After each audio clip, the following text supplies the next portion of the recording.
From DC Radio, this is Wit and Reason, and I'm Dr. Alexis. Do you have any youth in your life, maybe ages 5 to 18? Some youth that need some stuff to do after school? Keep them busy? Maybe they need help with their homework? Well, listen in on today's show because we have the amazing Gabrielle Webster, President and CEO of the Boys and Girls Clubs of Greater Washington, and Asha, who is a member of the Jelliff Boys and Girls Club in Washington, D.C., and who's also a youth ambassador. So listen in about their experiences and how great the Boys and Girls Clubs are for them and their experiences. So just so you get a little more familiar with it, the Boys and Girls Club have after-school programs, and some clubs even have weekend programs where they focus on 5 key elements for positive youth development. Again, that's 5 to 18 years old. They're going to work with your youth in a safe and positive environment. They're going to make sure they're having some fun. They're going to help them develop some supportive relationships, some opportunities, and learn how to meet and manage adult expectations and give them some well-deserved recognition. So listen in as we have a wonderful talk with Gabrielle and Asha.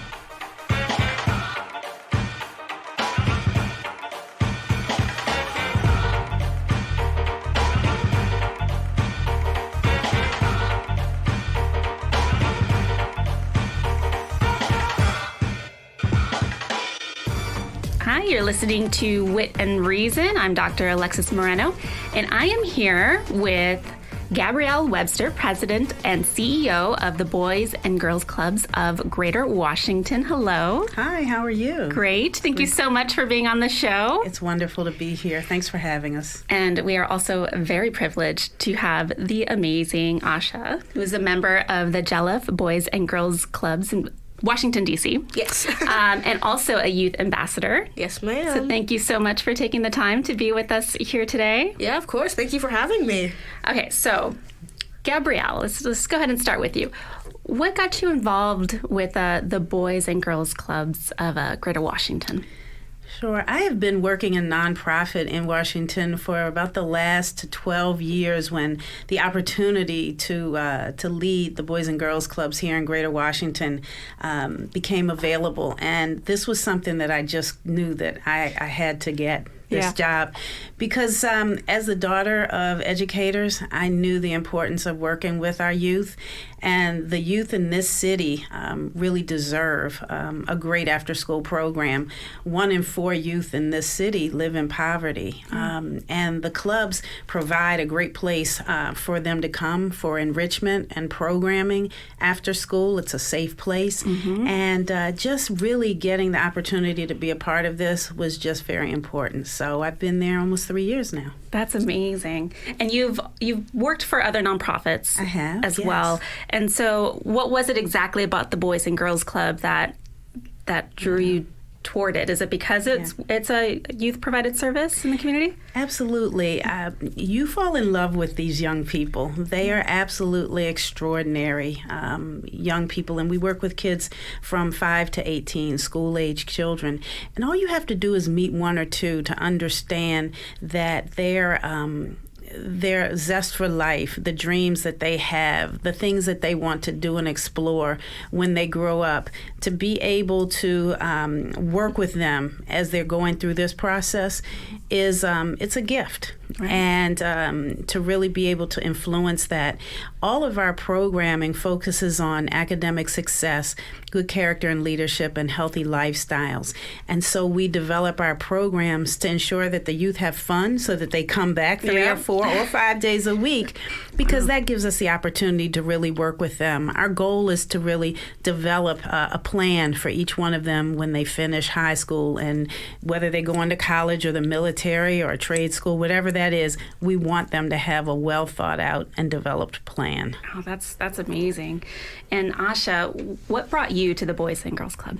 When I was in fourth grade, the school was charging maybe $150 for after-school programs, and my mom didn't work in D.C., so she was looking for a free after-school program, and Jealous, the Boys and Girls Club that I go to, picked up from the school and took us there, and she could pick me up around 7, 8 o'clock whenever she got off of work, so it was just it was a convenient space and just a nice place to be. Wow, and they even provide transportation from your school over there? Yep, they do that for a bunch of different schools in D.C. Okay, that's amazing. And so what was the process like for you starting at the Boys and Girls Clubs? I was an extremely socially awkward fourth grader. Same. You're right.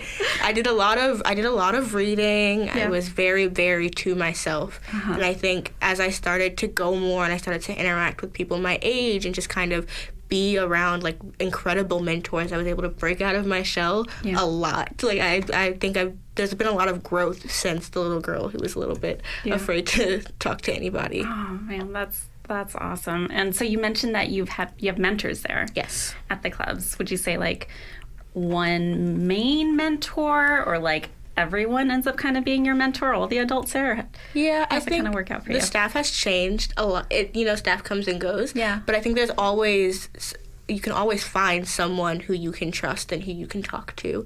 When I was in middle school, it was my musical director. I did a musical when I was in 6th grade, and my director was a really great mentor for me. She kind of helped me to figure out where I wanted to go and how my performance was important in school and things like that. When I was in elementary school, we had an art teacher who was really important to me. So it's about kind of finding who's there because they're all amazing people there. Yeah.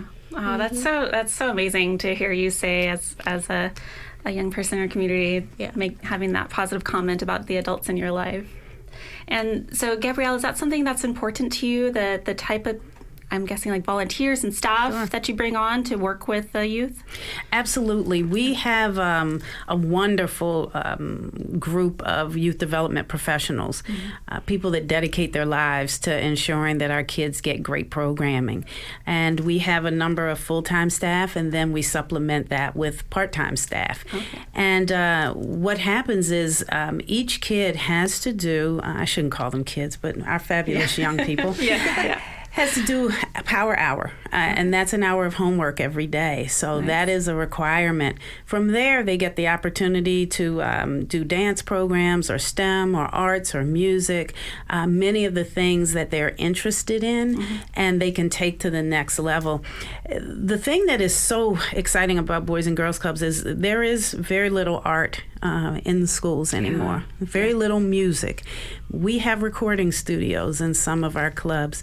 We have our artistic director that goes to various clubs and really works with the kids to a culminating program that we have at the Kennedy Center in December, where our kids get to perform with professional musicians. And this year was on the concert hall stage with well over 1,000 people in attendance. So we give our kids experiences, and that is it's just a meaningful place for our young people to go after school each day. Yeah.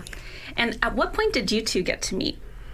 I believe last year. Yeah, yes. I believe so. I think the first time we met was during the Youth of the Year competition when I had to give a speech during a luncheon, and I think I met her when they said that I was the youth ambassador, which was I think the first time. But we've definitely seen a lot of each other since then. And so, do you get to have a lot of contact with the youth there at the clubs? Every day. Oh, so our corporate offices are right next door to a club. Okay. So every afternoon around 3:30 or 4, I see the kids walking down the hill from the school that's right next door. And also the gym and all of the classrooms for one of our clubs is right there. So most days I get to go next door and really interact with our young people. And it brings you a lot of joy and reminds you of that mission. So it is probably the best part of my day.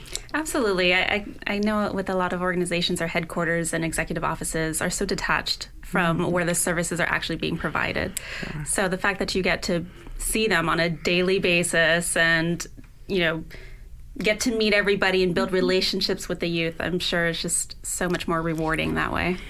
It is. You asked me about this job, when I took this role, I truly expected to enjoy it. I never expected to fall in love with these kids, but it happened so quickly. As with Asha and thousands of others, because we serve 20,000 kids a year. Wow. You don't get to know them all, but they are all just special young people, and we have the opportunity to impact them in a positive way.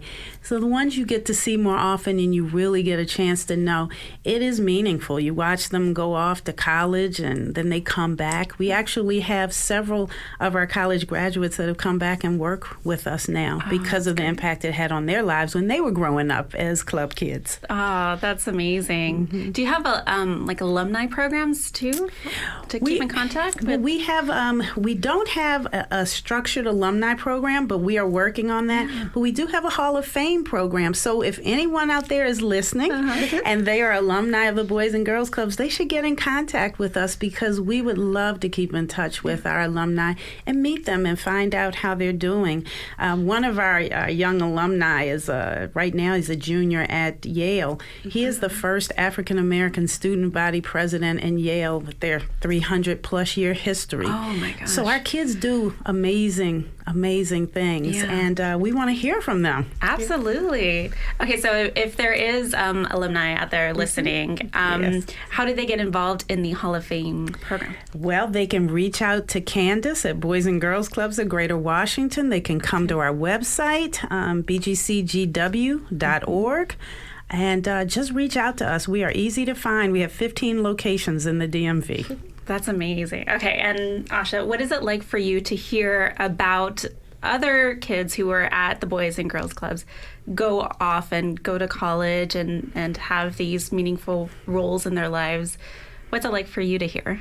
I think it's really meaningful to me just because I know that there is something out there for me, that it's not just like, sometimes you hear a lot of nice words and you're like, oh yay, but to know that there are people who have been through this program and who have gone through the same things that I've gone through, who are able to go out into the world and like really make something of themselves. To see that is really what helps to allow me to drive myself, but also for me to say to other kids, like, you see them, they're doing wonderful things too. Like we can all be wonderful people. We just have to put our minds to it. Yeah, and the fact that they came from the same communities that you did. I know that was really impactful for me to see not just some theoretically other person out there, but someone from my own neighborhood out there doing amazing things. Yeah, the Boys and Girls Club is a really good space to kind of just see those mentors and see those role models. Yeah, that's amazing. Okay, so I hear that there's a lot of different programs. Yes. Number one, how do you feel about that first power hour? I didn't like it. I mean, looking in hindsight, it's very important, but sitting a fourth grader down and telling them that they have to do their homework was not exactly fun.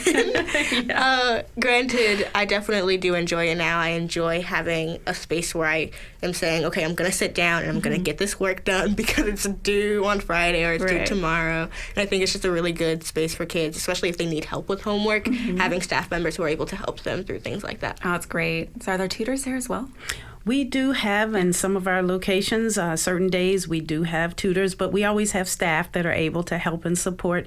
And oftentimes there's an older kid or two that, if you're in 10th, there's somebody in 11th or 12th that had that class. So there is a lot of help for our young people. That's true, because, I mean, you take that homework home sometimes, and parents are just like, what is this? Yes. I don't know how to do this. And so it's nice that you have a place where you could go and you know that you get tutors or someone who's recently gone through that program. Okay, so outside of the awesome Power Hour, what are some of the other programs that you've been involved in that you really enjoyed? I think the most influential for me, they call it Drama Matters now. It wasn't called that when I did it, but it started off as a tap dancing program. They do have dance, which my sister's in, and she absolutely adores it. But she started off with a tap dancing program, and the person who ran that was an acting major. She was majoring in acting in college, and so she then started off a drama program at the club. And so I think that was the most impactful for me, because it was really a space for me to kind of get out of my shell and like express myself with people who express themselves similar to me. But outside of that, we have Fearless Girls, which is really just a space where they're like teaching us about women and like, you know, just about how to navigate through life as a female and like what that means, and just kind of, so you're not in it alone. My sister's in most of these programs now, and just to see how it changed me, but also see how it impacts people who are close to me and other young women. Yeah. So programs. How big is that program? The program just for girls? I think it's in all of the Boys and Girls Clubs, but it really depends on the size of your club. So there are a good 20 young girls, elementary school girls, middle school girls in it who are in it right now in my club.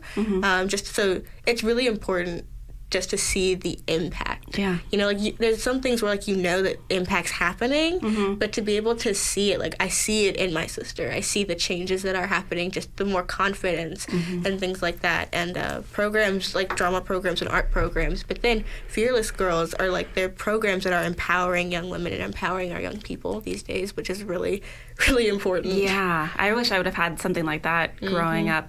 And are those programs like structured where you have a certain topic you're talking about, or does sometimes the agenda gets thrown out the window because there's something major going on, you know, in the community, or how does it typically go? When I experience it and, you know, sitting in with classes that are happening now, there is a program, but then there's also, like, if the girls are requesting, they want to talk about this, they want to talk about that, the staff member is always open to those kinds of conversations because those are the conversations that are important. It's about what's relevant in young people's lives. Yeah. I mean, these things don't happen in a vacuum, right? I mean, like, stuff is going on. The first thing that comes to mind is, like, the Me Too movement.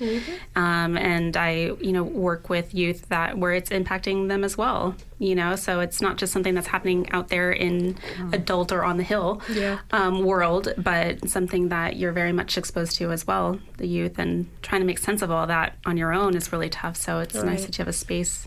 Is that the type of stuff that you talk about in group as well? It really is. Again, it depends on like what's going on in the kids' lives. So sometimes it's I had an argument with my friend and we couldn't figure it out. And sometimes it's really big. It's about like what's going on in our world, and it's really important that young people nowadays are informed about what's happening. Not only that, but they're getting their information from people that they trust and people that they know, and people who aren't just going to try and sway them to kind of to change or to make or to have negative thoughts. And I think that the Boys and Girls Club does a really, really great job of just hiring people who are there for the kids and who really love to be around children and who are willing to have these kinds of conversations, and not only have conversations, but to start to take those conversations outside of just the room. So we have a Torch Club program where it's like it's community service, and it's really teaching our kids how to be leaders. Great. And that's extremely important these days, because these are the kids that they're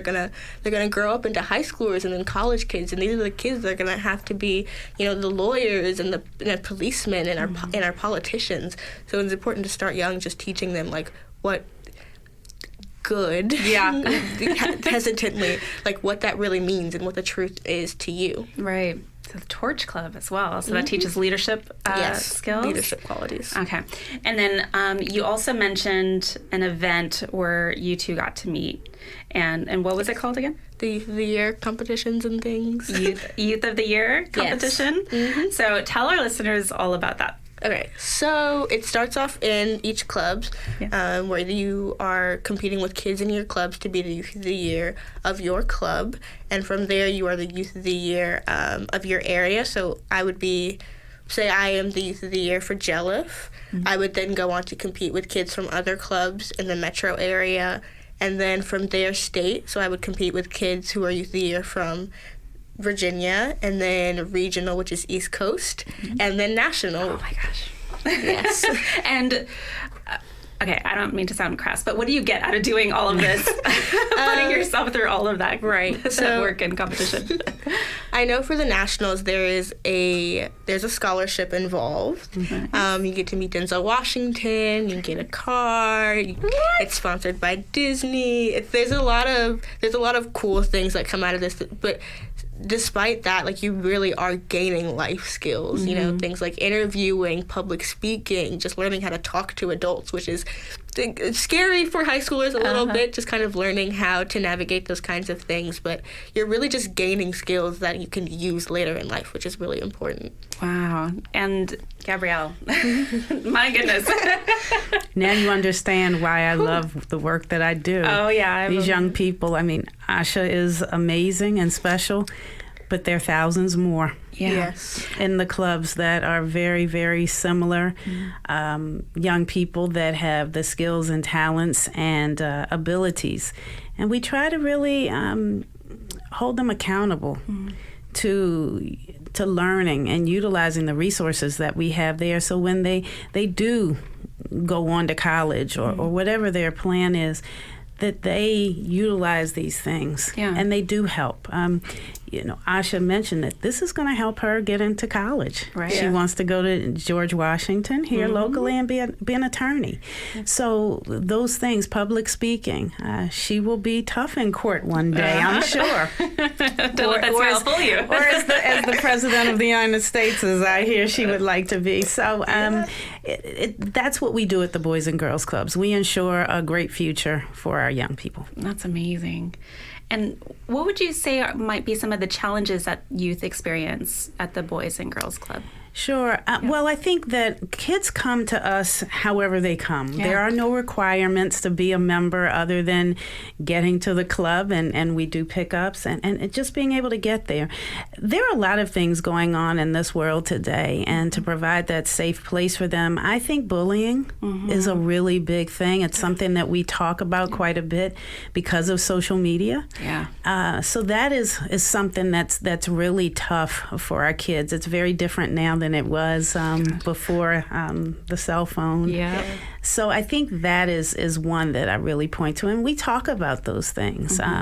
We have Fearless Girls, Smart Girls, but we have Passport to Manhood. So we have a similar program for our young men so that they can actually grow into being men, boys to men. And it's this just very strong programming. Great. And how is that handled within the Boys and Girls Club if there is a youth who maybe isn't following the guidelines or I don't know, rules associated with the organization? We hold young people accountable. Yeah. You have to, because when you're dealing with 200 kids, if we have one that is creating an issue, we certainly speak with the kid and the parents, and we fix that situation so that it works for everyone. Yeah, and it's definitely challenging for community organizations because you want it to keep it a safe space for everyone, and at the same time you realize like everyone's coming in with different experiences and what they might be exposed to, and how do you work with everybody to make sure that everyone's feeling safe and welcome at the same time. Yeah. So that's nice to hear that you try to work with the youth and work with their family and try to get everybody on the same page. We have to. I mean, these kids face challenges outside, and if we were not there for them and to try to help them, they may not have anyone else that does. Right. And I think it's important that we're able to take kids however they come to us. But then again, they must, fit in with the rules and the guidelines that we have also. Right. What an amazing program. And, okay, so Gabrielle. Yes. If you wouldn't mind telling us a little bit more about yourself, because you have just been rocking this position.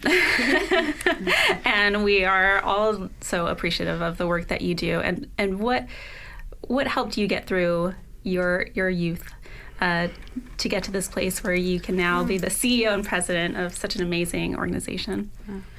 Well, I'm from Baltimore, and as I mentioned, I am a child of educators. So I grew up in a very wonderful family, always knowing that I would finish school and go to college, and then to decide what was next. And I started off as an engineer, so I have a STEM background. Wow. and worked for many years in corporate America in various roles, and made a midlife decision to really dedicate my life to nonprofit work, and have done that in the health area and now in youth development. And it has been a wonderful career. It's been it has not been a straight line. It has taken different turns and twists that I never could have imagined when I was in college. But every job that I've had has been helpful and useful to bring me to where I am today. Right. Best job ever. This current one? Yes, it is. Yeah, that's what I was going to ask. So how is this current job in comparison to, like, let's say, corporate? Every job has great things about it. So I enjoyed those. I worked for Kodak for many years, and that was wonderful. I've worked for the American Heart Association, Leukemia and Lymphoma, and working in heart and cancer and really impacting the health and lives of so many people in that way. But when you get to work with young people, our future, it's just very gratifying. And as you listen to Asha, you understand why we do the work that we do.